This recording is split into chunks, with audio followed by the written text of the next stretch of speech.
In the 5th year after the Quiet Accord ended the Bramble War between the human kingdoms and the orc clans of the Greenroot Wilds, a man named Eamon Hale built a house on the border. He built 2 chairs before he built the walls around them. He set them down on bare earth, side by side, facing the place where the King's Road met the tree line of the wilds. There was no porch yet. There was no roof. There was a foundation of fitted stone, half a frame of raised timber, and 2 chairs sitting in the open air, like a promise someone had made before they had anyone to make it to. His neighbor, a retired quartermaster named Call Ferris, who had fought in the same war and lost 2 fingers to a frost spike for his trouble, came by to help raise the ridge beam and stopped cold when he saw the chairs. "Eamon," he said, "you don't have a wife." "Not yet," said Eamon. "You don't even have a roof." "I know what I'm building toward," Eamon said. "The rest tends to arrange itself." This was the kind of man Eamon Hale was. He had spent 6 years holding a line against orc warbands in the Grafen Pass, and somewhere in the 3rd year of that, lying in a frozen trench with men who did not all walk home, he had decided 2 things. He decided them with a clarity that never left him afterward. The first was that he was done with walls built only to keep things out. The second was that when the war ended, and it would end, everything ends, he was going to build something that faced outward instead of inward, on the one strip of land in the whole kingdom where outward meant toward the wilds instead of away from them. His father had homesteaded the Eastern Hill Country 30 years before, alone, by choice, and had spent 3 decades building a fine, solid, empty life. Eamon visited him twice a year for as long as he could remember, and both times came away with the same feeling, that his father had built a very good house and forgotten to build anything to put inside it. Eamon did not intend to make the same mistake. There was one more thing, and Eamon almost never told anyone about it. Even to him, it sounded like the kind of story a man invents afterward to make sense of a decision he'd already made for other reasons. In the last winter of the war, during one of the brief, uneasy truces both sides called to collect their wounded, Eamon took a crossbow bolt through the shoulder and went down in a snowdrift he couldn't climb out of. He lay there for the better part of an hour, certain he would freeze before anyone found him, watching his own breath go up in slow white clouds. He remembers thinking, with the strange calm that sometimes arrives right before panic or right after it, that this was a remarkably ordinary way for a life to end. An orc field medic found him, a broad, gray-skinned woman with a Stillwood clan mark tattooed across one forearm, out collecting her own side's wounded. She stopped, looked at him for a long moment with an expression he never managed to forget, and knelt down anyway. She packed his wound with the same brisk efficiency she'd have used on one of her own. Neither of them spoke the other's language. The whole exchange happened the way these things happen between 2 exhausted people who have decided, in the middle of a war, not to let someone freeze to death on a technicality. Before the human stretcher-bearers reached him, she pressed something into his good hand. A small carved wooden token, the kind Stillwood warriors carried for luck, with a mark on it he didn't recognize and wouldn't understand for years. He kept it. He never learned her name. He understood, realistically, that she had probably not survived the year, because most people on that line hadn't.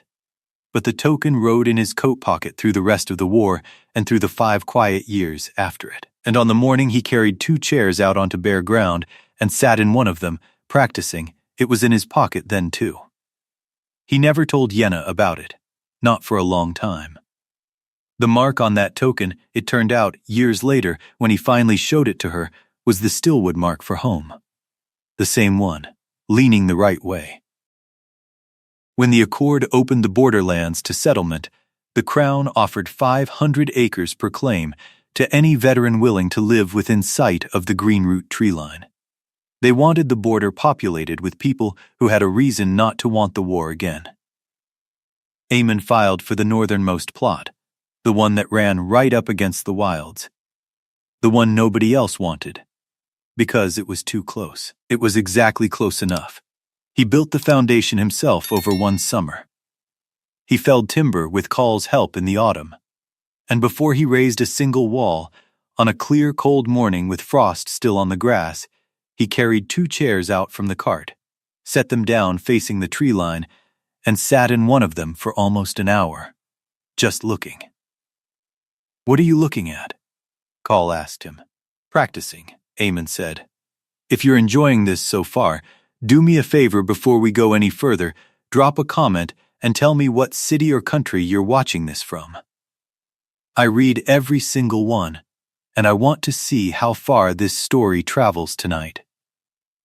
By the time the house had 4 walls, a roof, a stone hearth, and 2 windows, one facing the King's Road behind him, one facing the dark green line of the wilds ahead, Eamon Hale sat down and wrote to the kinship ledger.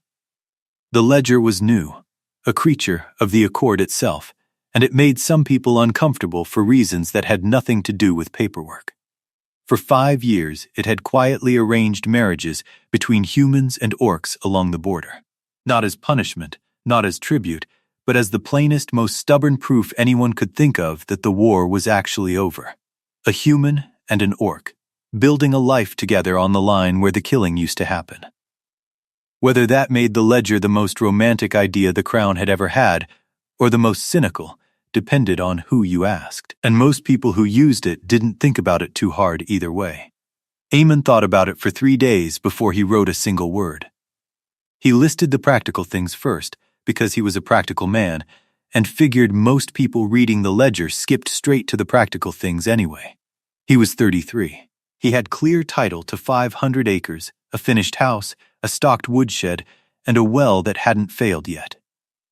He didn't drink past sense, didn't carry old grudges where new people could trip over them, and he kept his word, which he considered the only personality trait worth advertising.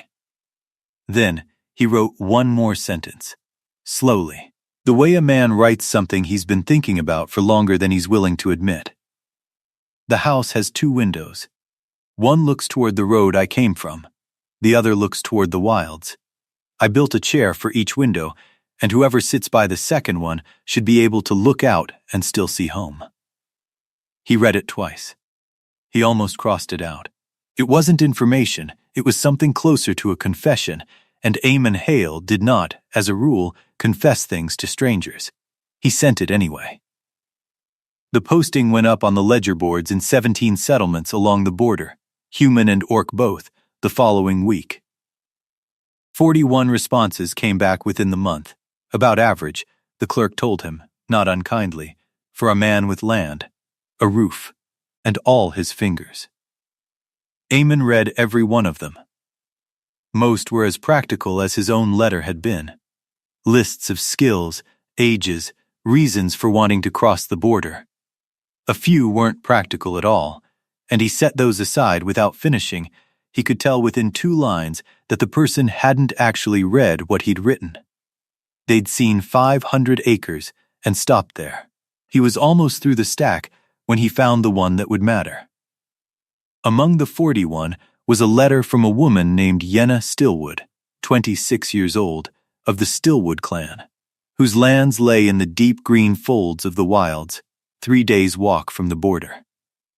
Yenna was, by the standards of her clan, an unusual orc, and she had spent most of her life being told so in ways that ranged from gentle to not gentle at all.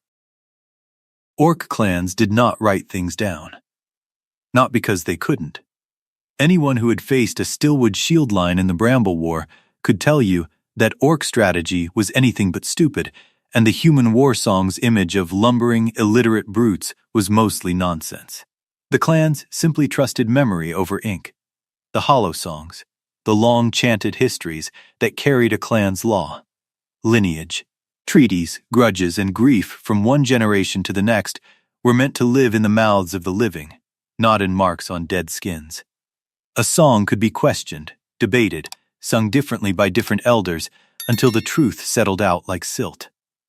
A written record, the old wisdom went, could only ever say one thing, forever, whether or not it was still true. Yenna had been the strange child who loved that idea. The forever part, more than anything else in the world. She was lime green from crown to heel, a shade the Stillwood clan called New Leaf. Bright, clear-skinned orcs were thought to carry good luck for the harvest, and Yenna had grown into the color the way some people grow into a name that fits them better every year. She was tall, even for an orc woman, with a long, graceful neck and dark eyes that tilted slightly at the corners. More than one human soldier, in the years after the war, described her face to Aemon directly, usually after several drinks, in a tone of genuine confusion. "The most beautiful thing I have ever seen, and I cannot explain why nobody warned me." None of that meant much to Yenna. What had shaped her life was that from the age of 9, without anyone teaching her, she had begun writing down the hollow songs, in charcoal on stretched bark, in patterns that looked nothing like the runes the old loremasters used, but meant exactly the same things. Her grandmother, Mother Kor, the Stillwood clan's loremaster, and the keeper of every song the clan had ever sung, found the bark sheets in Yenna's sleeping nook and didn't know whether to be furious or afraid. In the end, she was neither. She sat with the child for 3 days, comparing the marks to the songs sentence by sentence, and at the end of it said only, "You have made the song stop moving." It was not a compliment. For years afterward, it was not a compliment. The clan's warriors respected strength above all things, and measured worth in scars and kills and the weight a person could carry through a mountain pass. They did not know what to do with a young woman who sat alone with charcoal and bark while other girls her age were earning their first weapon marks. Ink-handed, they called her. Not cruelly, but not kindly either. A new leaf orc was supposed to be lucky for the clan. Nobody had specified lucky in what way, and writes things down was not the answer anyone had been hoping for. Yenna did not stop. By the time she was 20, she had transcribed 11 of the clan's 19 major hollow songs into written form. Not to replace the singing, she was careful to explain to anyone who'd listen. But as a second memory, a backup, in case a winter ever took too many of the old voices at once. Mother Kor, by then very old, had stopped calling it strange and started calling it necessary, which from Mother Kor was close to the highest praise that existed. It had not always been that way. Yenna remembered, with the particular clarity of things you'd rather forget, a clan gathering when she was 19. A young warrior from a neighboring clan had been brought to meet her, the kind of courtesy introduction families arranged when a new leaf orc came of age, since new leaf coloring was still considered a fortunate match for any household. By every account, including his own, told later to people who weren't supposed to repeat it, she had been strikingly beautiful even then. Tall, clear-skinned, graceful in a way that made people stop talking when she walked into a room. He looked at her for a long moment, and then asked, not unkindly, but not carefully either, what she actually did. "She writes," her aunt said, in the tone people use when they're trying to make something sound better than they privately think it is. "Writes," the young warrior repeated. Yenna watched, in real time, an entire future close itself off behind his eyes. Not because he disliked her. Ink-handed meant something to people like him, not quite a proper Stillwood, and a face, however striking, didn't change that math for him. He was perfectly polite for the rest of the evening, and he never came back. Yenna was 19, and she had spent every day since she was 9 being told, one way or another, that the thing she loved most about herself was the thing that made her slightly less than she was supposed to be. That night, she went back to her transcriptions and worked until dawn. Not out of grief, exactly, but something close to it. The specific, lonely clarity of deciding that if being herself cost her this, she would simply have to find out, eventually, what it could get her instead. She didn't let herself think about it again for 7 years. It came back to her, distantly, on the night she read Eamon Hale's posting for the first time. Not because his letter said anything about what she did, but because for the first time in 7 years, what she did felt like the most relevant fact in the room. Instead of the things she had to get past before anyone looked at the rest of her. Mother Kor was the one who'd first put the kinship ledger postings in front of Yenna at all, not out of any matchmaking instinct, but because the old lore master had a theory that the postings were a kind of hollow song in miniature. A record of what an entire generation of border dwellers, human and orc, valued enough to put into permanent words. She thought Yenna, with her strange gift for reading what was actually written rather than what people meant to write, might find them interesting. She was right, though not in the way either of them expected. Yenna read the postings slowly and completely, with the kind of patient attention that most people found a little unnerving. What she found, over several months, was that most of the human postings that mentioned orc partners described them the way you'd describe a good plow horse or a sturdy wall. Strong back. Good for clearing land. Will not complain of cold. A few were worse than that, and she stopped reading those after the first sentence. The way you step back from a fire that's already singed you once. She had more or less stopped looking at the ledger by the time Mother Kor, going through a fresh batch of postings one evening, set one bark sheet aside without comment and slid it across the fire toward her granddaughter. It was Eamon Hale's posting. Yenna read the practical parts first, same as always, and found them oddly remarkable in how unremarkable they were. No mention of strength, no mention of usefulness. Nothing about backs, or walls, or cold. Just a man, his land, his habits, stated as plainly as a list of tools. Then, she reached the last line. The house has 2 windows.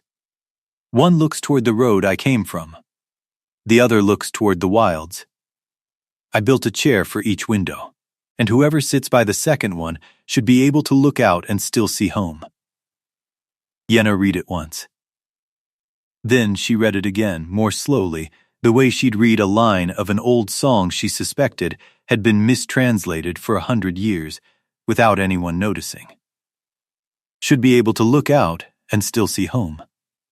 He hadn't written that whoever sat there should be grateful for a roof, or useful. He had built a window for someone who didn't exist yet, and aimed it at her home, before he knew her name. Before he even knew she was real, and the only thing he'd asked of her was that she shouldn't have to stop being herself to be welcome. She set the bark sheet down very carefully, the way she'd handle a fragile transcription, and didn't pick it up again that night. She lay awake instead in the sleeping nook she'd occupied since she was 9, listening to the wind move through the stillwood pines. Somewhere in the dark hours before morning, she made a decision that would have surprised every warrior who'd ever called her ink-handed and meant it as a small unkindness. She got up, lit a lamp, and wrote a letter. If you've ever read something and felt like it was written specifically for you, even though the person writing it had no idea you existed, leave a comment with the word second window. I want to know how many of you have felt that before, because I think that's what's about to happen to Yenna, and I don't think she's ready for it. The letter Yenna wrote was, by her own later admission, the least careful thing she'd ever put into words. She didn't flatter herself, and she didn't flatter him. She described herself plainly. Ink-handed, New Leaf, 26. A transcriber of songs in a clan that had only just stopped being embarrassed by that fact.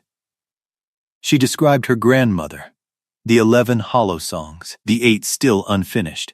Somewhere around the 3rd draft, she'd decided there was no point writing to a man whose entire posting was an act of honesty and then being anything less than honest back, so she described the years of being ink-handed too, what they'd cost her, and what she'd decided it was worth. She did not mention the window. She thought about it for a long time after sealing the letter, the way you think about the one thing you almost said. 3 weeks later, a courier crossed the border with a reply addressed, in careful, deliberate handwriting, to Yenna Stillwood, transcriber. Eamon Hale had read her letter twice, which she'd later learn was his standard for anything he considered worth his time. And the first thing he wrote back about wasn't her beauty, which she hadn't mentioned, or her clan, which she'd barely mentioned. It was the 11 hollow songs.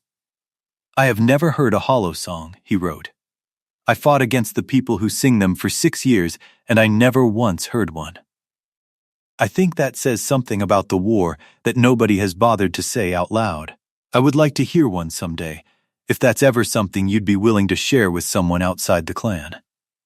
Not because I think it would be useful. Because I think it would be true, and I have gotten very tired of things that are only useful. He told her about his hound, a rangy gray and white border wolfhound named Kell, half feral when Eamon found him as a pup in an abandoned war camp, and slowly, patiently made tame. The only living thing on this border, Eamon wrote, that I have ever fully convinced to trust me, and it took 2 years, so please don't feel any pressure to be faster than that. Yenna read that line at the fire, with Mother Core dozing beside her, and found that she was smiling in a way her face didn't seem to have much practice doing. She wrote back the same night. They wrote to each other for 7 months, and the letters did not stay practical for long. In the second month, Eamon described the border in winter, how the frost came down off the wilds first, in a slow green-white tide, days before it reached the human side, so that from his window he could watch winter arrive like a visitor walking up the road. Yenna wrote back that the Stillwood called that tide the long breath, because the old songs said the wilds exhaled once a year, and the cold was its breath crossing the land. Eamon read that line, standing at his own window, watching the long breath arrive exactly as described, and wrote back 4 words, I believe the songs. In the third month, they argued, gently, the kind of argument where neither person is actually angry, but both are testing whether the other can be disagreed with safely. The subject was whether the war had been worth fighting on either side. Yenna's position was that no war was ever worth what it cost, full stop, and that anyone who told a different story was lying to themselves about the cost. Eamon agreed, mostly, but added one thing. The only thing that could possibly justify what the war had cost was if the peace afterward turned out to be a real peace, lived in, not just declared. Otherwise, he wrote, we burned all that for nothing, twice, once in the war, and once in pretending afterward that it mattered. Yenna read that and didn't write back for 2 days, not because she was upset. She needed the time to admit, to herself first, that she agreed with him completely, and that admitting it changed something about how she read every letter after it. Somewhere between the 3rd and 4th months, the letters took a turn neither of them planned, and both of them privately enjoyed more than they admitted. It started when Eamon mentioned, almost as an aside, that he'd tried cooking a Stillwood dish a border trader had described to him. Something involving smoked river fish, wild onion, and a kind of fermented pine bark paste the trader had sworn was not as strange as it sounds. Eamon reported, with the deadpan honesty Yenna had come to recognize as his sense of humor, that it was in fact exactly as strange as it sounded, that Kell had refused to eat the result, even though Kell would normally eat almost anything, including, on one memorable occasion, a boot, and that he was prepared to be told he'd done it wrong. He had, Yenna wrote back, done it wrong in almost every possible way. The bark paste was meant to be a garnish, not a third of the dish, and the fish was supposed to be cured for 2 days first, not smoked fresh. She said so with such evident delight that Eamon understood, immediately, that he was being teased, properly, for the first time, and that he didn't mind in the least. He wrote back asking, with great seriousness, whether she'd be willing to correct his technique at some point, hypothetically, in person, for the sake of Kell's continued faith in humanity. Yenna said she'd consider it, on the condition that he teach her to make whatever the human settlements called proper bread. Every Stillwood attempt at it she'd ever heard of came out either as a brick or as soup, and she suspected the human settlers were hiding some crucial piece of information out of spite. We are not hiding anything out of spite, Eamon wrote. We are hiding it out of habit. I'll teach you. It's not hard.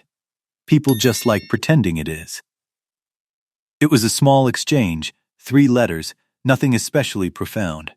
It was also, Yenna told Mother Core afterward, the first time she'd laughed out loud while reading a letter, and she read it twice more after that just to laugh again. In the 4th month, Eamon sent her a small flat piece of pale oak, plain smooth, with nothing written or carved on it. "I'm teaching myself to carve runes," he wrote. "I want to learn the stillwood mark for home properly, not the way the human scholars write it. Which I'm fairly sure is wrong, because I asked a stillwood trader at the border post, and he laughed at me for a full minute. Could you draw it for me? I'll practice on scrap wood until I can do it without ruining good oak." Yenna drew the mark, 3 strokes, deceptively simple, the kind of symbol that looks easy and isn't. She sent it back with a note on the small things that made it right. The angle of the second stroke had to lean toward the first, not away, because the mark for home was built on the idea of things leaning toward each other. "Most outsiders draw it leaning apart," she wrote. "It still looks like the mark, it just means the opposite thing." Eamon practiced for 6 weeks before he told her he'd gotten it right. He didn't say what he planned to do with it. In the 5th month, Yenna told him about Mother Core, carefully. The way you bring up something that matters. By then, her letters had stopped being just about herself. Mother Core was past 90, ancient even by orc standards, and the last living person in the Stillwood clan who held all 19 hollow songs complete in memory. 8 of those songs existed nowhere else, not in Yenna's transcriptions, not in any other elder's memory, because Mother Core had always insisted on transcribing the most sacred songs last, when there's nothing left to do but get it right. She had been saying that for 15 years. "I keep telling her there's no version of running out of time that looks like waiting longer," Yenna wrote, with the exasperation of someone who loves a stubborn old woman very much, "and she keeps telling me the songs aren't ready. I think what she means is that she isn't ready. I don't know how to argue with that, because I understand it completely." Eamon's reply to that letter was short, and Yenna read it more times than any other letter he sent her, before or after. "Don't argue with it," he wrote. "Just be there when she's ready. That's not nothing. That might be the whole job. This is the part of the story where I usually lose people, so stay with me. Everything that happens next happens because of what's in this next paragraph." In the 6th month, Mother Core collapsed while walking back from the river with water skins she'd insisted, as always, on carrying herself. She didn't die. The Stillwood healers got to her in time, and her body, ancient as it was, held, but something in her had shifted in a way that frightened everyone who loved her. Her hands shook now in a way they hadn't before. Her breath came short. One cold morning, 3 days after the collapse, she called Yenna to her bedside and said, in a voice that had gone thin in a way Yenna had never heard from her, "I think it's time. I think, Yenna, I think it might actually be time." The 8 unfinished songs. The ones Mother Core had been not ready for 15 years. Yenna understood, in the space of that single sentence, that everything in her life was about to be reorganized around 8 songs and however many months Mother Core had left to give them. There was no version of that reorganization that included a journey to the border anytime soon. She wrote to Eamon that night, by lamplight, with her hands not quite steady. "I have to tell you something, and I'm telling you immediately because you once told me that you wanted to always be told things immediately, and I find that I want that too now, which is its own kind of news, I suppose." She told him everything. Mother Core, the collapse, the 8 songs, the impossible math of an old woman's remaining strength against 15 years of not yet. "I don't know how long this will take," she wrote. "I don't know if it's months or longer. I know that if I leave now, those songs go into the ground with her. And they don't come back. Ever. Not for any reason. And I have spent my whole life trying to make sure exactly that never happens to anything that mattered. I can't be the reason it happens to this. I wanted you to know immediately," she wrote again, at the very end, as if the first time hadn't been enough. "Even though I don't know what it means for the rest of it. I wanted you to know first." The reply took 8 days, longer than any of his letters ever had, and Yenna spent every one of those 8 days trying very hard not to think about what that delay might mean, and thinking about almost nothing else. When it came, it was longer than usual, and the first half was about nothing important at all. Kel had gotten into a skunk's den, and the whole house had smelled of it for a week. The experimental winter wheat on the north field had come up patchy. A trader had brought news from the capital that turned out to be 3 months old and mostly wrong. Yenna read all of it with growing confusion, wondering if he'd somehow missed the point of her letter entirely, and then, near the bottom of the second page, in handwriting that had gone slightly more careful, slightly more deliberate. The way a person's handwriting changes when they're choosing each word on purpose, she found this. I understand. Stay. Do the songs. Be there when she's ready, for as long as that takes. I told you once that might be the whole job, and I meant it, and I'm not going to pretend I didn't mean it just because it's inconvenient for me now. The second chair isn't going anywhere. I want you to be clear about what I mean by that, because I think it matters that you are. I finally got the rune right, the one you taught me, for home, the one that has to lean toward instead of away. I carved it into the underside of the second chair last week, where no one would see it unless they were looking for it, or unless someone told them where to look. I didn't do it because I was certain you were coming. I did it because I realized that whether or not you ever sit in that chair, I wanted that chair to be a stillwood chair, in the one way I know how to make something stillwood, because of everything you've taught me about what home is actually built from. That seemed true regardless of what happens next. So I did it. But I'll tell you the rest of it too, because you deserve it, and because not saying it would be its own kind of lie. I have never met you. I don't know your voice, or how you laugh, or what you look like when you're tired. By every reasonable measure, I am not in a position to be certain of anything about you. And I am certain. I have been certain for a while now, and I've been trying to find a responsible way to say that without it sounding like pressure. Because the last thing I want is for you to feel like there's a clock running on Mother Core's songs because of me. There isn't. There's no clock. There's just a chair, with a mark on the bottom of it that means home, waiting for as long as it takes. And a man who is, against every habit of caution he's spent his whole life building, completely sure. Go be there for her. I'll be here. Yenna read that letter at the work table where she transcribed the songs. Charcoal dust on her hands, the smell of bark and ink around her, the smell that had surrounded almost every important moment of her life. Something moved in her chest. She knew, with the same patient clarity she brought to everything, what it was: serious, inconvenient, and not going anywhere. She didn't write back that night.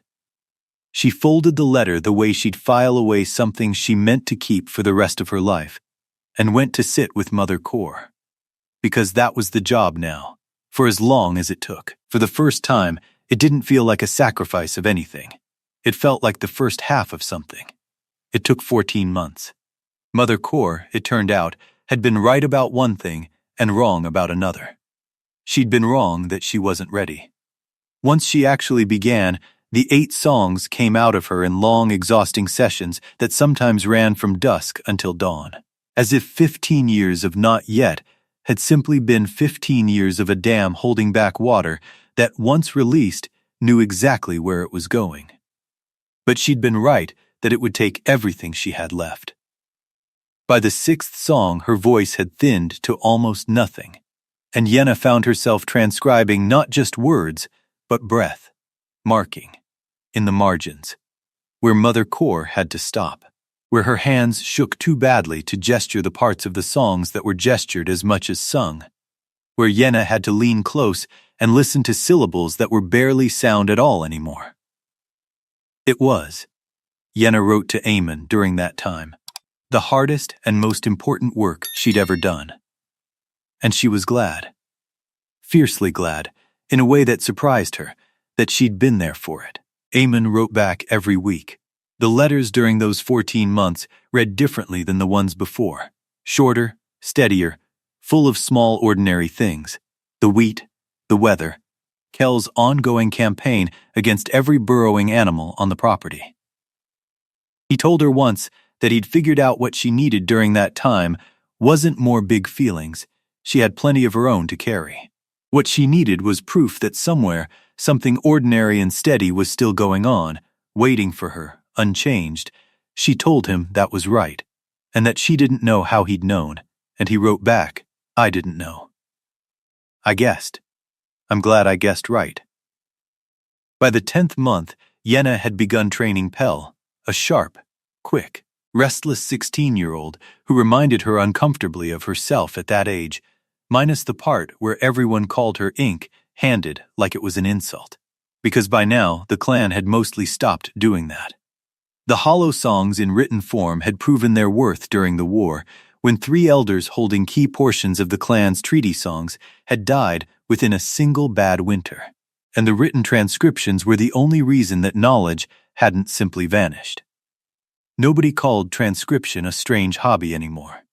If anything, Pell had to fight off other young Stillwood who wanted the apprenticeship too.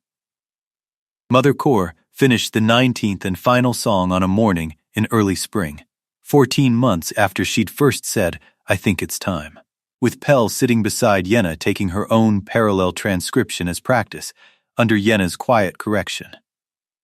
The last line was about the founding of the Stillwood clan, about a long-ago winter when the first Stillwood had chosen to build their fire facing outward, toward the unknown, instead of inward, toward each other. Because a fire that only warms the people who already trust each other isn't a fire, it's a wall that happens to be warm. When she finished it, Mother Core sat back, closed her eyes, and said nothing for a long time. "That's all of them," she said finally. 19 for 19. You have all of it now, child. Both of you do." She looked at Pell, then at Yenna, with an expression that managed to be exhausted and immensely satisfied at the same time. "I think," she said, "I would like to sleep for about a week." She slept for 2 days, woke up hungry and irritable, which the healers said was an extremely good sign, and 3 days after that found Yenna packing a single travel bag with the efficiency of someone who'd been ready to do this for 14 months and had simply been waiting for permission. "You're going now," Mother Core said. "It wasn't a question. Pell can finish training without me watching every day," Yenna said. "She's better than I was at her age. I checked her transcription against yours this morning. 3 small errors in the whole 19th song, and 2 of them were mine originally, from years ago, that she copied faithfully because she trusted my version over her own ears. That's not a flaw. It's the instinct I want her to have, and the same instinct I'll need to gently break her of, eventually. But not today." Mother Core studied her granddaughter for a long moment. New leaf green, calm-eyed, traveling bag already half-packed, 14 months, and a lifetime of waiting compressed into the set of her shoulders. "You wrote to him today," she said. "I wrote to him this morning," Yenna admitted, "before I told you." "What did you say?" "I said I was ready. Quick, before we go further, if you've made it this far into the story, you're exactly the kind of person this channel is made for. So go ahead and hit subscribe right now, because what happens in the next few minutes is the whole reason this story exists, and I don't want you to miss the next one either." The journey from the Stillwood lands to the border took 3 days on foot, the same 3 days it had always taken. Except Yenna walked them differently than she'd ever walked anything in her life, not slowly, exactly, but paying attention to everything around her, as if she were trying to memorize the world on her way to meeting someone who might change how she saw it. On the 2nd day, she passed through the border checkpoint at Grafen Crossing, the same pass. She realized partway through where Eamon had spent 6 years on the other side of a line that no longer existed. The checkpoint was a low timber post manned, these days, by 1 human soldier and 1 Stillwood warrior.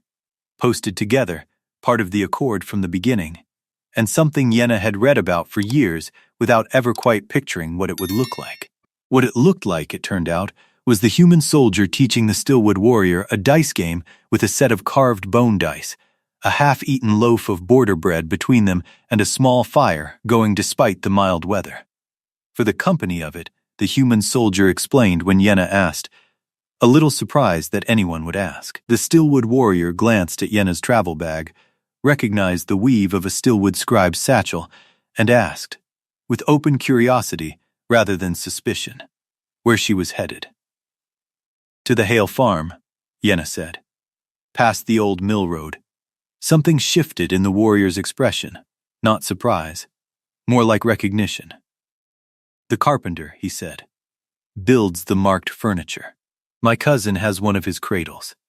He looked at her a moment longer, taking in the satchel, the travel-worn boots, the steady way she held herself, and something close to a smile crossed his face. You're the letters, he said. It wasn't quite a question. Yenna hadn't realized, until that moment, that anyone on the border knew about the letters at all. To her own surprise, she found she didn't mind in the least. I'm the letters, she agreed. The human soldier grinned and waved her through without checking her travel papers, which was technically against regulations, a fact the Stillwood warrior pointed out, also grinning, while doing nothing whatsoever about it. On the third day, in the late afternoon, the trees began to thin, as they always did near the border. Yenna came around a bend in the old trade path and saw, for the first time, with her own eyes, instead of through a letter, the King's Road. A quarter-mile down it, on a low rise of cleared land with the wilds at its back, stood a house. It matched every description so closely that she simply stood and looked at it for a moment. The strange feeling of seeing something real after picturing it for so long that the real version feels less like a discovery than a confirmation. Stone foundation. Timber walls, weathered to silver gray. A roof someone had clearly built to last. 2 windows on the side facing her. One looking back down the King's Road toward the human settlements. One looking directly at the tree line, directly at her. As if it had been waiting. A man stood in the yard near a half-finished woodpile, axe in hand, wearing the expression of someone who'd heard footsteps on the trade path and was trying very hard not to look like he'd been listening for them for 3 days. He was taller than she'd pictured. Most people were taller than Yenna pictured them, she'd noticed later, because she always pictured people the size of the space they took up in a letter, which was never their actual size. He had the kind of stillness she recognized immediately, having read 7 months of it. Not the stillness of someone with nothing to say, but of someone who'd decided, a long time ago, that words were worth enough to use carefully. He set the axe down. He didn't move toward her, and she understood, with a small private flash of gratitude, that he was leaving the first step to her. Even now, even here, he wasn't going to assume anything he hadn't been told he could assume. She crossed the last quarter-mile herself. Miss Stillwood, he said, when she was close enough. Mr. Hale, she said. I understand there's a chair. Something moved across his face, not surprise, exactly, because nothing about the last 14 months had been a surprise. It was closer to the look of a man who'd spent a very long time being careful about a single hope, and had just been told, plainly, that he didn't have to be careful about it anymore. 2, actually, he said. I know, Yenna said. I read about both of them. I'm only asking about the second one. He led her inside, and the house was just as he'd described it across 7 months of letters, 4 rooms, a stone hearth still warm from the morning fire, shelves along one wall that he'd clearly built and rebuilt more than once, getting them straighter each time. And there, by the window facing the wilds, the 2 chairs. They were plain, sturdy, well-made, the work of a careful man who'd taught himself carpentry by doing it badly first and then doing it again until it was right. Yenna walked to the second one and crouched beside it, and Eamon, watching, said nothing, because he understood without being told what she was looking for. On the underside of the seat, where no one would find it unless they knew to look, was a small carved mark. 3 strokes. The second one leaned toward the first, not away, the lean that meant home and not its opposite, the one most outsiders got backward, the one it took Eamon 6 weeks of practice on scrap oak to get right. Yenna ran her thumb over the grooves for a long moment. Then she sat down in the chair, properly, and looked out at the dark green line of the wilds, at home, from inside a house that wasn't supposed to be home yet, except it already was. "You got it right," she said. "I had a good teacher," Eamon said. From somewhere behind the house came a sudden eruption of barking, followed by the unmistakable sound of a large animal arriving at speed and not entirely under control. A rangy gray and white shape skidded around the corner of the porch, took one look at Yenna sitting in the second chair, and stopped dead, ears up, head tilted. The universal posture of a dog that has just decided, instantly and without appeal, that something is the most important thing that has ever happened. "That's Kel," Eamon said, with the resignation of a man whose dog has never once done what he expected. He usually takes weeks to. Kel crossed the room in 4 steps and put his head directly in Yenna's lap, with the full weight of an animal who's made a permanent decision and would like everyone to understand that it's final. "Weeks," Eamon finished, looking at his dog with something between betrayal and delight. "It took him 2 years to trust me." "He's a good judge," Yenna said, scratching behind Kel's ears with the easy confidence of someone who'd grown up around hunting hounds twice his size. "Better than you give him credit for." "Clearly," Eamon said. "If you're getting that warm, slightly aching feeling in your chest right now, the good kind, let me know in the comments with a single word: home. I want to see how many of you are feeling what I think you're feeling right now, because we're not done yet, and I promise you, it gets better." They were married 11 days later, in the yard between the house and the wilds, in a ceremony that belonged to neither side completely, and both a little. A border magistrate spoke the words required by the Crown's law, plain and brief, just as Eamon liked things. Then Mother Kor, who had insisted on making the 3-day journey herself, against the advice of every healer in the clan, and had arrived 2 days early looking, in Yenna's words, entirely too pleased with herself for someone who was told to rest, spoke the Stillwood binding words. Not quite a prayer, more a promise made to the land itself, that 2 people standing on this patch of ground intended to keep standing there, together, regardless of what the ground had seen before. "This ground has seen enough things end," Mother Kor said in Stillwood, with Yenna translating quietly for the human guests. "Let it see one thing begin." There was no feast, no music beyond what Call Ferris's fiddle could manage, and a few Stillwood traders who'd crossed for the occasion singing along, badly, in 2 languages at once. Both Eamon and Yenna agreed afterward that it had been exactly enough, and that anything more would have been for other people's benefit rather than their own. Which, they also agreed, was as good a description of their marriage as either of them ever came up with. Eamon gave her a ring made by a bordersmith, plain silver. The same 3-stroke mark engraved around the band over and over, leaning the right way, so that however the ring turned, the mark always pointed home. Yenna settled into the border the way water settles into new ground. Not loudly, not all at once, just completely, finding the channels that were already there and filling them until they ran the way they were always going to.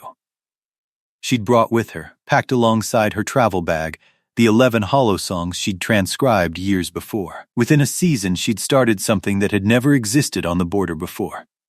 A written record, in both Stillwood marks and human script side by side, of every agreement, boundary, and small local custom the 2 sides had worked out for themselves since the Accord. Not the Grand Treaty, which existed in plenty of official copies, but the 1,000 small, unofficial understandings that actually governed how people who used to be enemies now shared a well, a road, a market day. Things like whose turn it is to clear the ford after spring flooding, and which families trade fairly and which don't, and the unwritten rule that nobody hunts within a half-mile of the Stillwood burial glades, even though no law says so. She called it, with the same plainness Eamon brought to everything, simply the ledger of small things. Within 5 years, Settlements up and down the border were keeping their own. Disputes that used to take weeks of argument because nobody could agree on what had actually been agreed to the last time started taking an afternoon, because someone could just open the ledger and point. Eamon's carpentry thrived too, which surprised him. Word spread, slowly, that the furniture coming out of his workshop carried small marks worked into the joinery, marks Yenna taught him, one at a time, over years, each chosen for what it meant rather than how it looked. A cradle with the mark for patience. A doorframe with the mark for the wind may come. The house will not. Human buyers wanted them because they were beautiful and unusual. Stillwood buyers wanted them because, for the first time in either of their lives, something made on the human side of the border was actually, correctly, theirs too. The drought years came, as they always do. 3 bad summers in a row, crops failing up and down the King's Road, more than one settlement going hungry. The Hale farm didn't, mostly because Yenna had brought Stillwood dry season planting knowledge across the border with her. Deep root crops the human farmers had never bothered with, because nobody had ever told them the orcs grew anything worth copying. By the 3rd drought year, half the farms on the border were planting Yenna's way, and nobody called it orc farming anymore. They just called it farming. It was during the 2nd of those drought years that a band of holdouts, Bramble War veterans on both sides who'd never accepted the accord, scraping by in the deep wilds and the far hill country, raiding wherever hunger made them desperate enough, hit 3 farms along the border in a single week, burning grain stores and driving off livestock. The Hale farm was 4th on their list and would likely have been the worst hit, sitting as it did right against the tree line. It wasn't. Because of the ledger of small things, Yenna had spent 5 years writing down every informal arrangement the border communities had worked out, including one nobody had ever thought to make official, that Stillwood scouts patrolling the tree line for their own reasons would pass word to the nearest human farm if they saw anything unusual, and human farmers would do the same in reverse. It existed only because 2 or 3 people on each side had simply started doing it, years before, and never stopped. Yenna had written it down anyway, because she'd long ago learned that the things nobody bothers to record are exactly the things that vanish first once the people who remember them are gone. A Stillwood scout spotted the raiders 3 hours out and remembered the arrangement, because it was written down, and because her own grandmother had been one of the 2 or 3 people who'd started it. She ran the distance in record time. By the time the holdouts arrived, half of Eamon's neighbors were waiting for them, along with a dozen Stillwood warriors who'd crossed the border without waiting for anyone's permission. "The ledger says we look out for each other here," one of them said afterward. "We weren't going to be the reason it stopped being true." The raiders didn't attack a 4th farm that week. Eamon, who'd spent 6 years fighting people who looked just like the warriors now standing in his yard, spent that evening handing out bread and dry blankets to all of them, human and Stillwood alike. He told Yenna afterward, quietly, that it was the first time since the war he'd seen that many armed people from both sides in one place, and felt nothing but relief. "That's the whole point of writing things down," Yenna said. "Not so people remember the big things, everyone remembers the big things. So the small good arrangements don't quietly die just because the 2 or 3 people who started them get old, or move away, or stop being asked." Eamon thought about that for a while, turning it over the way he turned over most things, and said, "That's also the whole point of the second chair, you know. I just didn't have the words for it until you did." They had 2 children, a son, Tomas, broad-shouldered and quiet like his father, and a daughter, Ash, new leaf green like her mother, who grew up doing both things at once without ever being told it was unusual. Reading the hollow songs aloud from Yenna's transcriptions on winter evenings, and helping her father plane oak boards in the workshop, sometimes in the same afternoon. Both children grew up in a house where 2 windows faced 2 directions, and nobody ever suggested that either view was the wrong one. They were not wealthy. They were, in the way that mattered to both of them, full, Eamon Hale died in the autumn of his 68th year, 35 years after he'd carried 2 chairs out onto bare ground and sat in one of them for an hour practicing. It wasn't sudden, and it wasn't unkind. As these things go, a winter chill settled into his chest and never quite left. And there were a few slow weeks of sitting by the hearth, wrapped in blankets Yenna made, watching the wilds through the second window. By then, it was his chair, too, in every way that mattered. On the last evening, he asked Yenna to help him out to the porch, where the 2 original chairs still sat, repaired many times, but never replaced. They watched the sun go down together over the King's Road. The long light turning the grass between the house and the tree lined the color of old gold. "I was right about the chairs," he said quietly, near the end. It wasn't really a question, but Yenna answered it anyway. "You were right about the chairs," she said. He smiled. That was the last thing he said that evening. Not long after, with the fire low and Kel's grandson asleep across his feet, in the very spot where Kel himself used to lie, he was gone. Here's the part of this story that almost nobody expects, and I want to tell you gently, because it changes everything that follows. Orcs live longer than humans. Considerably longer. Yenna Stillwood Hale was 60 when Eamon died, barely past midlife by Stillwood reckoning, and she didn't outlive him by 11 years, the way these stories usually go. She outlived him by 63. She didn't remarry. She didn't leave the house. She finished the Ledger of Small Things. It eventually ran to 11 volumes, with copies in the record houses of every settlement along 300 miles of border. And she taught Tomas's children, and Ash's children, and eventually their children, to read both the Stillwood marks and the human script, until border literate, as people started calling it, simply meant literate. No other word needed. She kept both chairs.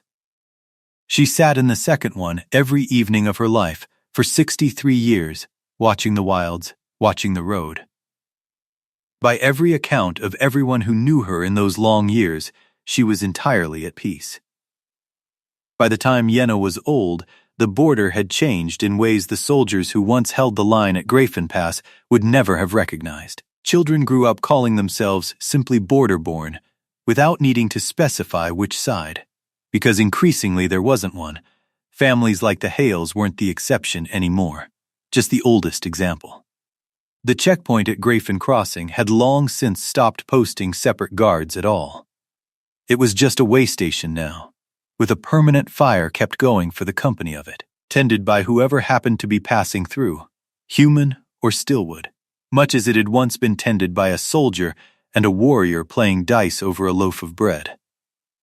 Nobody remembered there had ever been a reason it might have been otherwise. That forgetting, Yenna often said, was the real point of everything she'd ever written down. Not so people would remember the war, but so they could safely forget how strange the peace had once seemed.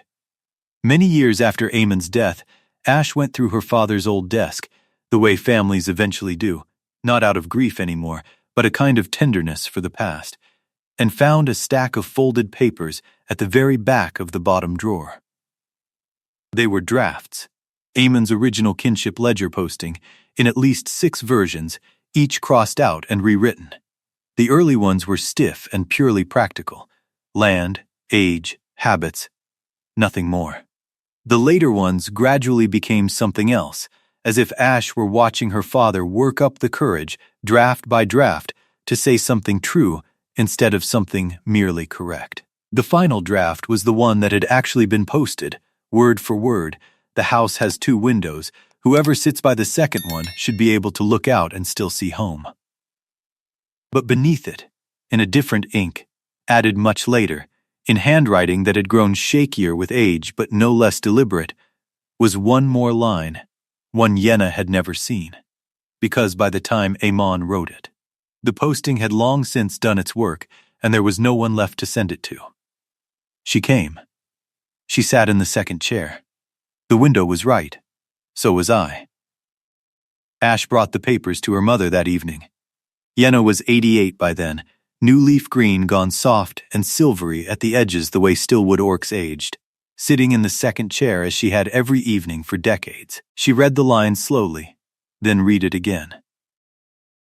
Outside, the long breath of the wilds was beginning, the first cold tide of the season, moving down off the tree line exactly as it had on the day, 63 years before. When she'd first read a stranger's words about a window and a chair, and felt something in her chest she recognized, even then, as serious, inconvenient, and irreversible. She folded the papers carefully, the way she folded a transcription she intended to keep forever, and looked out at the wilds. At home. And thought that she'd been right, all those years ago, to trust a single honest sentence from a man she'd never met. The chair was the point. Everything else, the house, the years, the songs, the border itself, slowly stitching back together, one small written agreement at a time, had only ever been the part that came after. She'd been right about that too.